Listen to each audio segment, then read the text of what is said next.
और अब चलिए बुलेटिन में अब हम बात करेंगे आगे दशहरा की, जी हां, विसर्जन की, क्योंकि अब चला-चली की बेला है। विजयादशमी आज मनाया जा रहा है और मां दुर्गा की प्रतिमा का विसर्जन हो रहा है। तो हम सीधे बड़ा तालाब आपको लिए चलते हैं। शहर के बीचों बीच मौजूद ये बड़ा तालाब तो खुद ही ऐतिहासिक खुद ही है, लेकिन जब विसर्जन की बात आती है दुर्गा पूजा की, तो खासतौर से यहां पर अलग ही तस्वीर नजर आती, क्योंकि शहर के ज्यादातर जो पूजा समितियों के मूर्तियां हैं वो यहीं पर विसर्जित होती हैं। जो प्रमुख और जो बड़ी मूर्तियां हैं उसको लोग यहीं पर विसर्जित करते हैं। तो हम आपको सीधे बड़ा तालाब लिए चलते हैं, जहां पर बड़ा तालाब में हमारे सहयोगी शहनवाज के जरिए हम देखेंगे इस विजयादशमी पर, जिसे अच्छाई का त्योहार माना जाता है, बुराई पर अच्छाई का प्रतीक माना जाता है, असत्य पर सत्य की जीत का त्योहार माना जाता है। तो इस मौके पर शहनवाज से क्या तस्वीर हम देख पाएंगे, सीधे शहनवाज के पास हम चलते। शहनवाज, क्या तस्वीर देख पा रहे हैं और अभी कितनी मूर्तियां पहुंची है, कौन कौन सी प्रमुख मूर्तियां पहुंच चुकी हैं?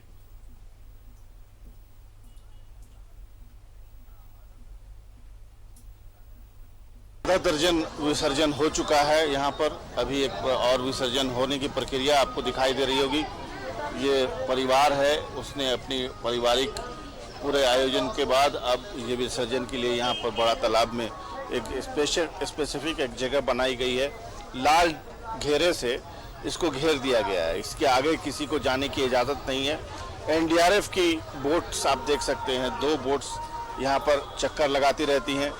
अगर कोई मूर्ति बड़ी होती है, उसका साइज बड़ा होता है, तो बोट आकर के उसको खींच करके बीच में लेके चली जाती है, क्योंकि बायोडिग्रेडेबल तमाम आइटम होता है मूर्ति का, लकड़ी, पुआल, बांस, वो धीरे धीरे अगर बीच में कहीं ले आके छोड़ दिया जाए तो वो गल सड़ जाती है। कोई प्लास्टिक वगैरह ये सब चीज़ों का प्रयोग तो ऐसे भी जो अगर होता है तो उसको वापस खींच लिया जाता है। तो अभी आप देखिए एक प्रतिमा विसर्जन के लिए बिल्कुल आई है, तैयार है, और बाकी प्रतिमाएं भी धीरे धीरे आ रही हैं।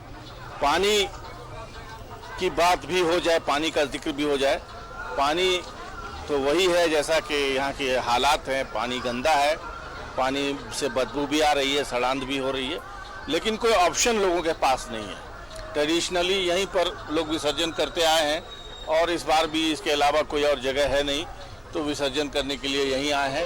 लेकिन पानी अगर कोई छिड़क देता है, जो कि थोड़ा सा मान्यता है कि पानी विसर्जन का पानी एक दूसरे पर छिड़का जाता है, तो उसी से एहसास होता है कि पानी में कितनी गंदगी या बदबू है। बहरहाल इससे इतर होकर के बात करें, क्योंकि एक धार्मिक कर्मकांड का सवाल है, एक अंतिम प्रक्रिया है विजयादशमी की, जिसको विसर्जन कहते हैं। माँ की विदाई का समय होता है, लिहाजा लोग बड़े ही उमंग से आते हैं और आकर के अपना ये जो आखिरी रिचुअल होता है वो अब नज़दीक से मैं आपको दिखाने की कोशिश करूंगा। ये आखिरी रिचुअल चल रहा है, प्रणाम करके लोग अब माँ को विदाई दे रहे हैं और धीरे धीरे आप देखें कि ये प्रतिमा लेकर के कुछ युवक पानी के अंदर उतरेंगे और पानी के अंदर उतरने के बाद उसको पानी में प्रवाहित कर दिया जाएगा जल में। 2-3 ही लोग अंदर उतरते हैं और फिर एनडीआरएफ की बोट आती है और उसको पकड़ करके खींच करके बीच में ले जाके छोड़ देती है। यही प्रक्रिया है और ये आपको होता हुआ दिख रहा होगा तस्वीरों में, और सीधी तस्वीरें इस वक्त न्यूज़ 11 भारत के माध्यम से दर्शकों तक पहुंच रही हैं बड़ा तालाब रांची से। आप देखें पूरी प्रक्रिया हम आपको दिखा रहे हैं। बिल्कुल, हाँ। ये विसर्जन संपन्न हुआ और उसके बाद बड़ा तालाब आप देखें, एनडीआरएफ की बोट जो है वो वहां से चल पड़ी है। इसको ये प्रतीकात्मक रूप से ये देखिए जल में प्रवाहित कर दिया गया प्रतिमा को। अब इसके बाद आगे जाने की इजाजत युवकों को नहीं है और आगे गहराई भी ज्यादा है, इसलिए अब एनडीआरएफ की बोट थोड़ा आगे आएगी और प्रतिमा को खींच करके जाके बीच तालाब में छोड़ आएगी। यही है प्रक्रिया और अब जयकारे लग रहे हैं, आपको आवाज भी सुनाई पड़ रही होगी। ये एक कंप्लीट एक प्रक्रिया जो है वो हमने आपको दिखाई है। अब देखिए एनडीआरएफ की बोट कैसे आती है और आ करके किस तरह से प्रतिमा को खींच करके ले जाती है, ये हम आपको दिखा रहे हैं। नीचे कीचड़ में फंसी हुई है, सो बताइए सर। हाँ, कीचड़ में फंसी हुई है, आपने बताया, ठीक है। बड़ा तालाब में कीचड़ का मार है। हाँ, ऐसे कहिए, आप बताइए क्या है। यहाँ पर कीचड़ है, पूरा पानी के नीचे में सिर्फ कीचड़ है, पानी सिर्फ दर्शन के लिए है। तो आप लोग आज के पहले आकर के क्यों नहीं ये सब इंतजाम करते हैं? ये आवाज इंतजाम हमरा करना है कि नगर निगम को करना है? हम लोग तो सिर्फ बता सकते हैं कि ऐसा ऐसा मुसीबत है, यहाँ पानी ठीक है। ऊपर तो देखिए ये एनडीआरएफ के लोग ऊपर में बड़ी मेहनत से पर दवाई डाल के लोग ये आए हैं और खींच करके प्रतिमा को चलो बिल्कुल शर्मा जाएंगे आपके पास। बीच में ले जाकर शर्मा के निश्चित तौर पर अपनी अपनी समस्याएं हैं लोगों की, बिल्कुल लोगों का तो खैर बिल्कुल सही कहना है कि काम तो नगर निगम का ही ये, लेकिन अब चड्डी तालाब आपको लिए चलते हैं। चड्डी तालाब, शर्मा जाएंगे आपके पास। चड्डी तालाब जहां पर सत्यव्रत किरण हमारे साथ जुड़ रहे हैं, और देखिए ये बांध चड्डी तालाब में देखिए विसर्जन हम आपको दिखा रहे हैं। यहां पर हमारे सहयोगी सत्यव्रत किरण मौजूद है और वो दिखा रहे कि बहुत ही शायद कोई महत्वपूर्ण पूजा समिति की प्रतिमा यहां पर पहुंची है और उसका विसर्जन की प्रक्रिया जो है वो शुरू कर दी गई है। तो और सत्यव्रत किरण हमारे साथ सीधा जुड़े। सत्यव्रत, जो आप मौजूद है अब इस वक्त, किस पूजा समिति के कौन से पंडाल से मां दुर्गा की प्रतिमा पहुंची है, जानकारी दीजिए जरा सा। बिल्कुल बिल्कुल पंकज, तस्वीरों में जो आपको मां दिख रही होंगी ये लालपुर स्थित हरिमती क्लब की हैं। अभी से थोड़ी देर पहले इन्हें चड्डी तालाब लाया गया है और विसर्जन की जो प्रक्रिया है वो चल रही है। थोड़ी देर बाद मां को विसर्जित किया जाएगा, मां का विदाई होगा और उस मौके पर देखिए जो भक्त हैं वो अपने हाथों से मां का जो प्रतिमा है उसे लेकर जो है वो तालाब के तट पर आए हैं और मां को विसर्जित करेंगे। नम आंखों से मां को विसर्जित करेंगे क्योंकि 9 दिनों तक मां अपने भक्तों के साथ थी, उन्हें लगातार आशीर्वाद दे रही थी, निरोग होने की, काया होने की, बेहतर काया होने की आशीर्वाद दिया और अब मां की विदाई हो रही है। रांची के चड्डी तालाब की यह दृश्य है जहां लालपुर स्थित जो है वो पूजा पंडाल के जो लोग हैं वो पहुंचे हुए हैं और मां के आंखों में, नम आंखों से मां को विदाई दे रहे हैं। पंकज, देखिए भक्तों में कितना जोश है, लगातार मां के जयकारे की आवाज हो रही है। मां से ये मांगा जा रहा है कि मां तू अगले बरस जल्दी आना और अपने भक्तों को इसी तरह से आशीर्वाद देना। कोरोना के संक्रमण का काल था, 2 वर्षों तक लोगों ने मां देवी का उपासना नहीं कर सके, लेकिन अब मां का उपासना किया गया, मां से आशीर्वाद लिया गया और अब मां का विसर्जन किया जाएगा। देखिए जो झारखंड मुक्ति मोर्चा के महासचिव हैं सुप्रियो भट्टाचार्य वो मौजूद हैं और इस क्लब के सदस्य हैं, संरक्षक हैं, वो भी पहुंचे हैं रांची के चड्डी तालाब और विसर्जन जो है वो मां के प्रतिमा का विसर्जन करेंगे। रांची के चड्डी तालाब का देखिए महिलाओं में सबसे ज्यादा उत्साह देखने को मिल रहा है, जयकारे लगाए जा रहे हैं, मां का विदाई हो रहा है, नम आंखों से विदाई कर रहे हैं भक्त, लेकिन मां से ये मुराद मांग रहे हैं कि मां उनके घर परिवार को सुख शांति मिले, उनका परिवार दिन प्रतिदिन तरक्की करे और अगले बरस मां जल्दी आए। इसी मनोकामना के साथ रांची का जो लालपुर स्थित जो प्रतिमा है उसे चड्डी तालाब में विसर्जित किया जा रहा है। पंकज, बिल्कुल सत्यव्रत, निश्चित तौर पर ये एक ऐसी बेला है जब मां के जो भक्त है वो लगभग भाव विभोर हो जाते, भाव विवल हो जाते, क्योंकि मन नहीं करता है कि मां इस तरीके से आए और हमारे बीच से जाए।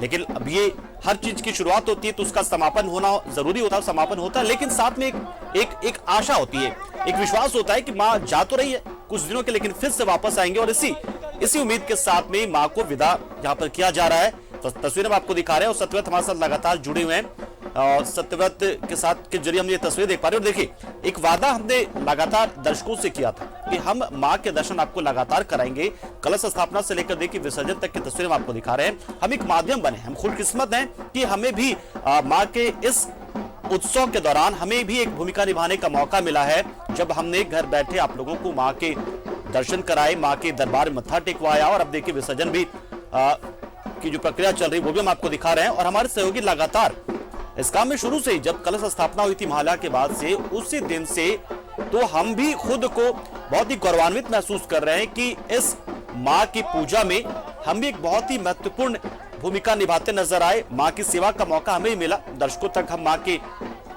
जानकारियां पहुंचा पाए। ये देखिए तस्वीरें चटरी तालाब से।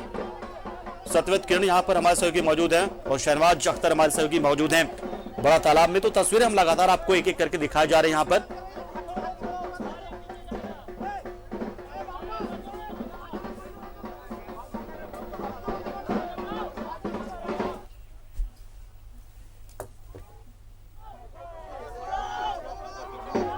देखिए सीधी तस्वीरें हम दिखा रहे हैं आपको चटरी तालाब से और यहां पर मौजूद है हमारे सहयोगी सत्यव्रत। ये सतत लोगों के मन में जो आप पूरी प्रक्रिया दिखा रहे हैं, इससे पहले हमारे सहयोगी शहनवाज ने भी एक पूरी प्रक्रिया दिखाई कि किस तरीके से मूर्ति की पूजा की जाती है और फिर कैसे उसे मूर्ति को प्रवाहित किया गया तालाब के अंदर। फिर एनडीआरएफ की टीम लेकर यहां से मूर्ति को अंदर ले जाती है। लोगों को मना यहां पर उतरना, सिर्फ एक या दो लोग ही जो मूर्ति को लेकर पानी में उतर सकते हैं। यहां पर किस तरह की व्यवस्था है सत्यव्रत? क्या यहां पर लोग उतर रहे हैं मूर्ति को लेकर या फिर यहां भी उसी तरीके से थोड़ी सी बंदिश है क्योंकि खतरा रहता है हमेशा? देखिए रांची के अगर चटरी तालाब की बात करें पंकज, तो काफी प्राचीन ये तालाब है, काफी गहरा है। पूर्व में बात करें तो कई अनहोनी घटनाएं घट चुकी है, उसको लेकर जिला प्रशासन काफी मुस्तैद है। और आप देखिए कि मां के प्रतिमा का जो है वो विसर्जन हो गया। जिला प्रशासन के तरफ से जो है वो पूजा जो कमेटी के लोग हैं जो चटरी तालाब पहुंच रहे हैं विसर्जन के लिए, उनसे लगातार ये अपील किया जा रहा था कि वैसे लोग ही तालाब के में उतरे जो कि तैराकी जानते हैं, यानी कि जो लोग तैरना नहीं जानते हैं उनसे तालाब में नहीं जाने दिया जाए एहतियात के तौर पर। देखिए सुप्रियो भट्टाचार्य है, झारखंड मुक्ति मोर्चा के महासचिव है। दादा नम आंखों से माँ को विदाई दिए, माँ अगले साल जल्दी आना, क्या मनोकामना किया था? देखिए ये 86वां साल है हमारा, एक लंबा परंपरा है और पूरे विधि विधान से हम लोग माँ का आराधना करते हैं और हम लोग को विश्वास है कि अगले साल नियत समय पे माँ फिर से आएंगी। कोरोना का संकट भी शायद अब टल जाएगा और हम लोग और उमंग के साथ माँ का उत्सव मना पाएंगे। तो हर कोई यह माँ से मांग रहा है कि माँ अगले साल तू जल्दी आना और कोरोना के इस महामारी को खत्म करना, ताकि जो उत्साह में कमियां रह गई इस साल वो अगले साल लोग पूरा कर सके। लोगों में सरकार की तरफ से गाइडलाइन दिया गया। जी सत्यव्रत और शहनवाज आप हमारे साथ दोनों बने रहे। हम एक छोटे से ब्रेक के लिए यहाँ पर रुक रहे हैं, लेकिन हम लगातार विसर्जन की तस्वीरें अलग अलग जगह से लगातार दिखाते रहेंगे। आप दोनों हमारे साथ बने रहिए। एक छोटे से ब्रेक के लिए हम रुकते हैं, जल्द हाजिर होंगे, कुछ और खबरें दिखाएंगे, लेकिन साथ में मां के विसर्जन से जुड़ी तस्वीरें भी जरूर दिखाएंगे। छोटे से ब्रेक के बाद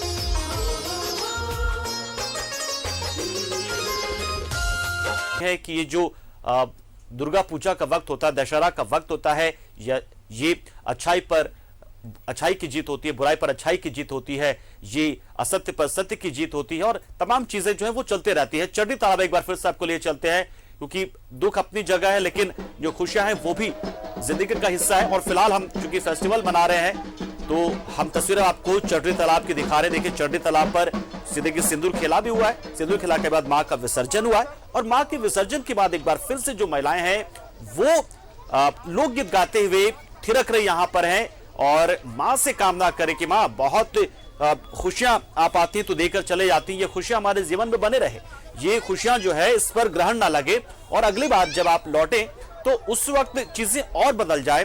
तमाम लोग जो हमारे बंधु बांधव, हमारा समाज, हमारा राज्य, हमारा देश जो है वो विकास के नई दिशा की ओर अग्रसर हो चुका हो। अगले साल जब आप पहुंचेंगी तो हम आपको भव्य तरीके से नए सिरे से आपकी पूजा करेंगे और इस साल से भी ज्यादा भव्य तरीके से, क्योंकि एक जो ब्रेक लगा था कोरोना का शायद वो खत्म हो चुका रहे और साथ ही साथ जो लोग हैं वो उन चीजों को भूलते हुए एक नई ऊर्जा के साथ लैस होकर एक बार फिर से मां के पूजा करेंगे, मां के दरबार को सजाएंगे, हर तरीके से एक नए तरीके से शुरुआत होगी। तो वो एक मां से कामना की जा रही है कि नया साल आएगा, फिर आप आएंगी और फिर से हम ये सब कुछ करेंगे, लेकिन अगला साल जो हमारा होगा वो और बेहतर होगा। आपकी कृपा रहे तो कोरोना भी नहीं होगा और हम तमाम जो लोग हैं, हमारे परिवार के लोग, हमारे बंधु बांधव, सभी सुख समृद्धि के साथ आगे बढ़ेंगे तो चीजें और बेहतर होंगी। सनी हमारे साथ, सत्यव्रत किरण हमारे सहयोगी जुड़े हुए इस खबर पर और जानकारी देने के लिए यहाँ की तस्वीर वो लगातार दिखा रहे हैं। सत्यव्रत, अब तस्वीरें जो आप दिखाई बड़ी शानदार तस्वीर थी कि आमतौर पर ऐसा देखने को मिलता नहीं है कि विसर्जन के बाद भी महिलाएं इस तरीके से थिरक रही हो, तो क्या है मामला, जरा जानकारी चाहेंगे। बड़ी खुश और उत्साहित महिलाएं नजर आई, एक जोश भरता हुआ नजर आया कि जीवन में एक जोश भर के मां दुर्गा जा रही है और वो जोश नजर आया इन महिलाओं पर भी। देखिए पंकज, ये मान्यता है, ये रीत है कि जब दुर्गोत्सव की शुरुआत होती है, जब पहला दिन होता है, जिस दिन कलश स्थापन होता है, उस दिन माँ का आवाहन होता है। यानी कि माँ उस दिन आती है अपने भक्तों के पास आशीर्वाद देने के लिए। और 9 दिनों तक जो यह कठोर त्योहार चलता है, कई लोग निर्जला उपवास में रहते हैं, आपने देखा होगा।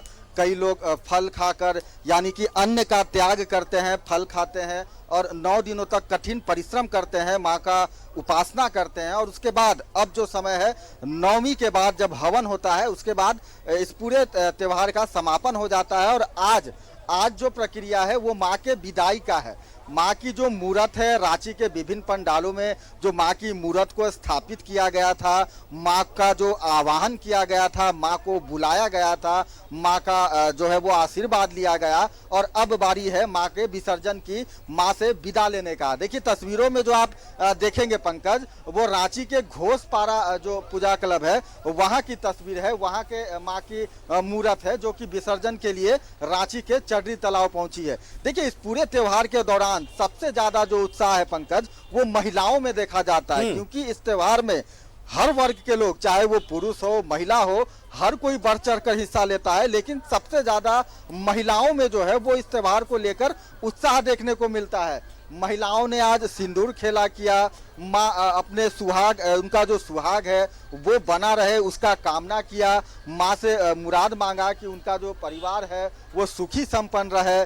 2 साल तक लोग परेशान थे, कोरोना के संक्रमण का काल था, कई तरह के रिस्ट्रिक्शन थे, पाबंदियां थी, लोग सही तरीके से त्योहार नहीं मना पा रहे थे।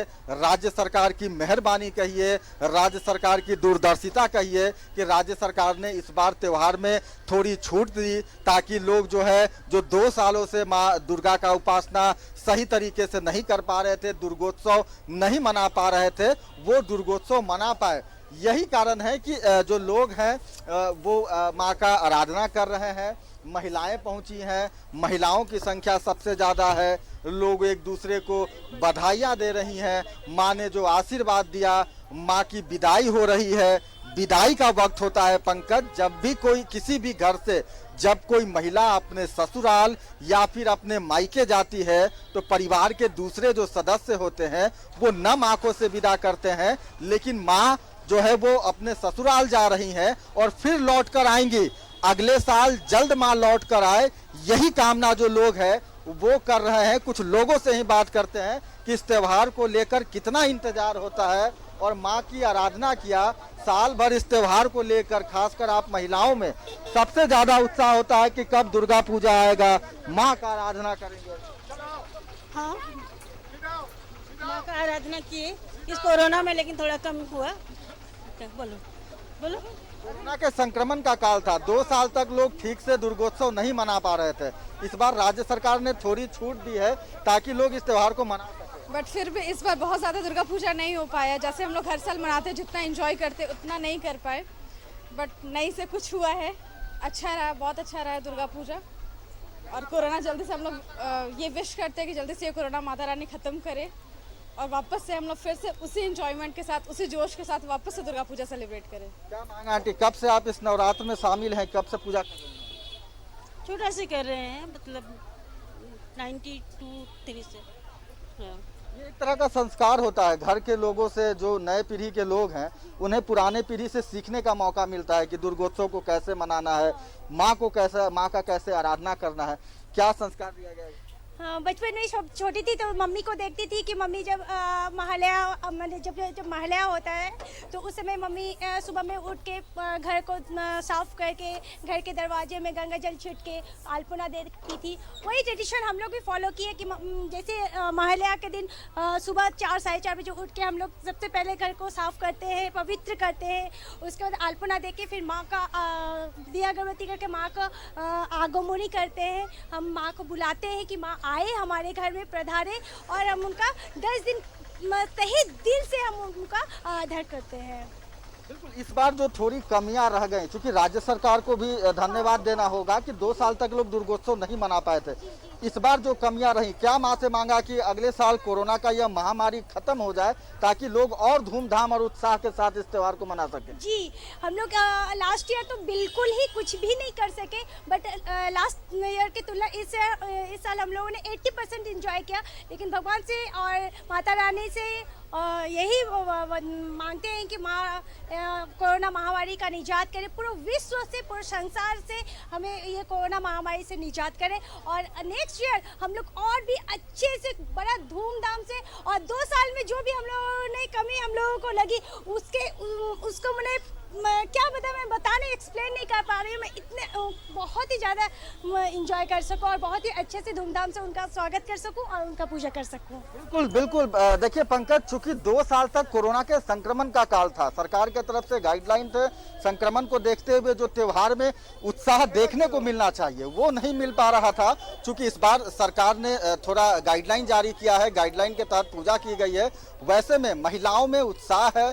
सभी ने एक स्वर में यह मांगा है कि माँ अगले साल तू जल्दी आना और कोरोना नामक इस महामारी को जड़ से खत्म कर देना, ताकि पिछले 2 साल में भक्तों में जो उत्साह में थोड़ी कमी रही वो पिछले साल पूरा किया जा सके।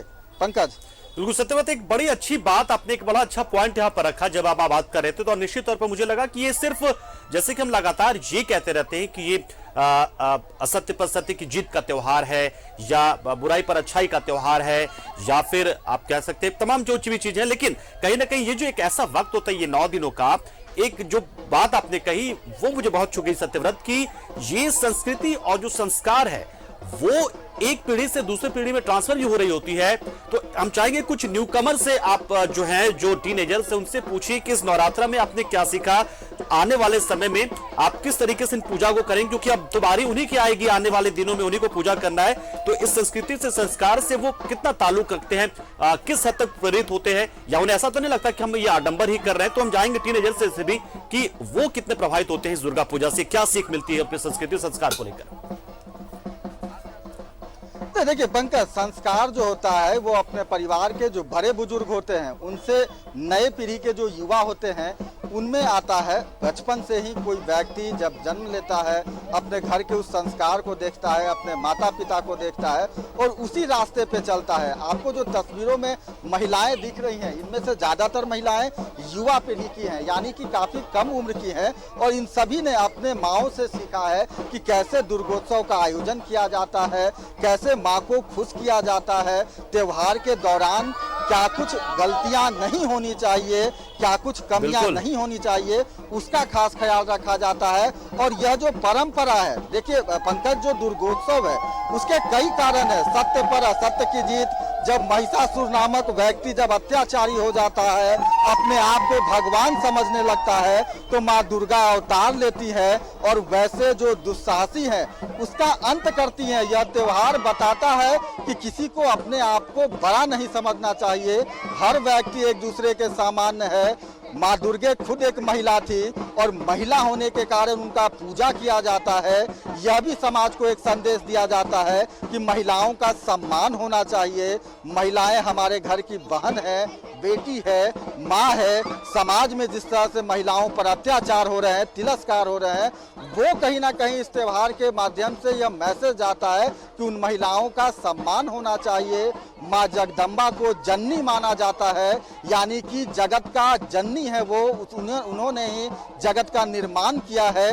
वैसे में महिलाओं की महत्ता इस त्योहार में और ज्यादा बढ़ जाती है।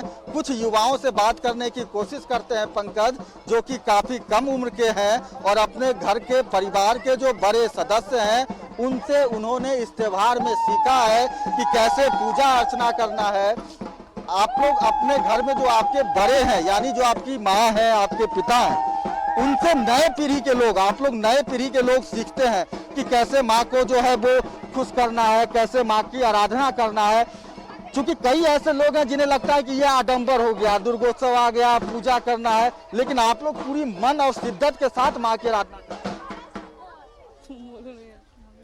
क्या कुछ सिखाया गया जब बचपन में? अपनी माँ से क्या सीखा आपने कि कैसे? 9 दिन से फास्टिंग में है, पूजा है, आज 10वीं है तो सिंदूरदान में आए हुए हैं।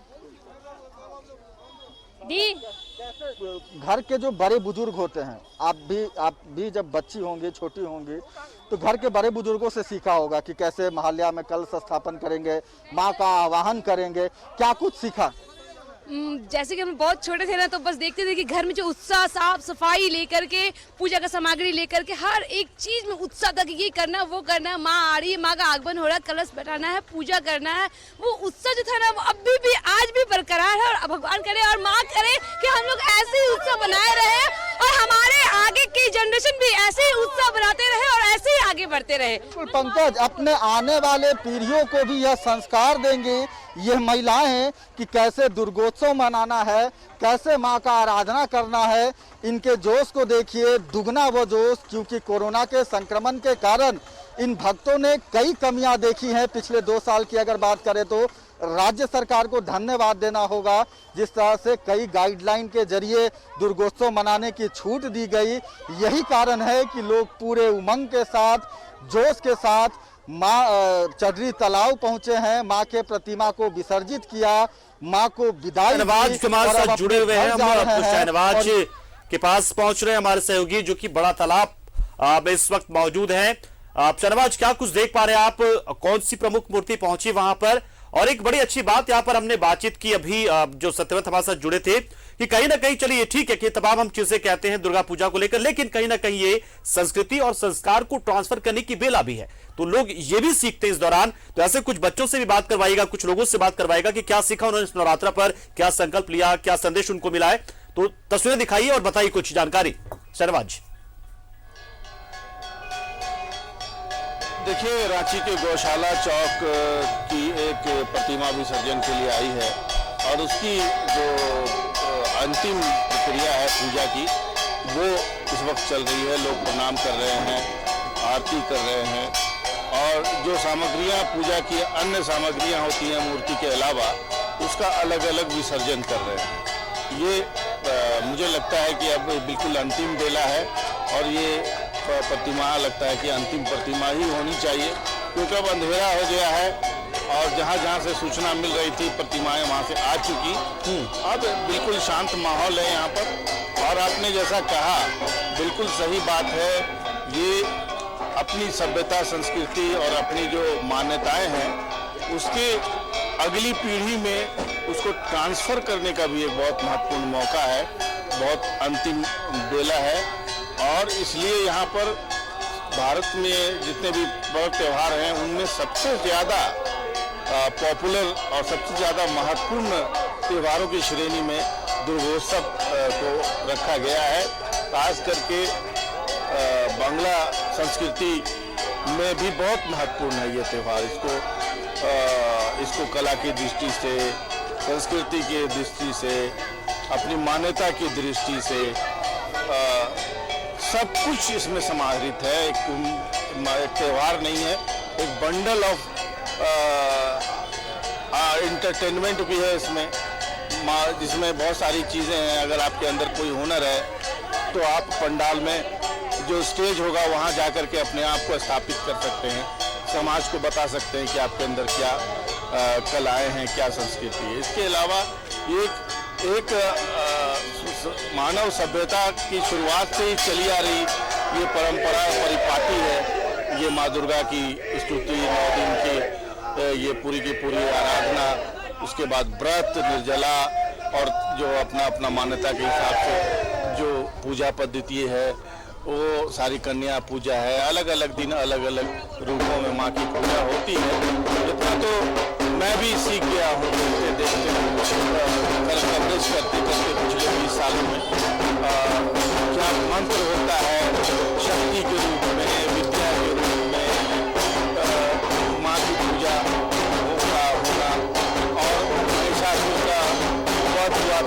सब चीज़ें तो हम लोग जान गए हैं, तो जाहिर है जो लोग इस पूजा पद्धति में है उनकी अगली पीढ़ी तो देख के ही सीख जाती है। बिल्कुल शहनवाज, तो निश्चित तौर पर सारे यहाँ पर हैं। एक बात जो आपने के कही यहाँ बहुत पर शानदार कि ये जो दुर्गा पूजा है ये सिर्फ एक पूजा नहीं है, ये एक आप कहें कि उपासना ही नहीं है, बल्कि एक बंडल ऑफ, आप जो आप कहना चाहते हैं वो भाव मैं समझ पा रहा हूं कि जीवन शैली, एक बहुत सारी जीवन शैली आप इसमें सीख पाते हैं। जीवन के बहुत सारे पहलू इसमें समाये होते हैं, कला से लेकर पूजा पाठ, आध्यात्मिकता, तरीके, बहुत सारी चीजें। कोई कलाकार है, कोई मूर्तिकार है, कोई पंडाल बनाता है, बहुत सारी चीजें समाहित इसमें है और इसलिए शायद सबसे बड़ा त्योहार इसे माना जाता है और इसमें आप जिंदगी के हर पहलू को देख पाते हैं, समझ पाते हैं। तो शहनवाज हमारे साथ जुड़े, इसके अलावा सत्यव्रत किणी भी हमारे साथ जुड़े, आप दोनों का शुक्रिया। आप दोनों ने बहुत ही महत्वपूर्ण क्षण से रूबरू कराया, हमें दर्शकों को कराया आपने, मुझे भी स्पेशली, क्योंकि मैं स्टूडियो में मौजूद हूं तो मैं देख नहीं पाया, लेकिन आपके जरिए आपने जिस तरीके से दिखाया सब कुछ अपने आप में बहुत ही अनोखा, एक बहुत ही अनोखा पल था। एक वादा जो लगातार हम करते आ रहे थे पहले दिन से ही, और बल्कि दुर्गा पूजा से पहले ही जो हम जानकारी दे रहे थे कि दुर्गा पूजा से जुड़ी हर एक तस्वीर, दुर्गा पूजा से जुड़ा हर एक पहलू आपको घर बैठे हम दिखाएंगे, तो वो तस्वीरें, वो तमाम चीजें हमने की और कहीं ना कहीं हमें भी इसको लेकर बहुत ही एक सुखद अनुभूति हो रही है कि जो वादा हमने किया वो हमने निभाया। और देखिए, कलश स्थापना से लेकर विसर्जन तक की हर एक तस्वीर हमने आपको दिखाई और आप ये कह सकते हैं कि हमें भी शायद मां का आशीर्वाद था कि हम इस काम आ पाए कि हमने कलश स्थापना से लेकर विसर्जन तक की हर एक तस्वीर आप तक पहुंचाई, दिखाई। हमें बहुत खुशी इस बात की है कि हम एक माध्यम बने भक्तों और मां के बीच, हम एक कड़ी बने मां और उनके भक्तों के बीच में, श्रद्धा के बीच में, आस्था के बीच में। तो बहुत बहुत शुक्रिया आप तमाम लोग हमारे साथ जुड़े। सत्यव्रत आपका भी, शहनवाज आपका।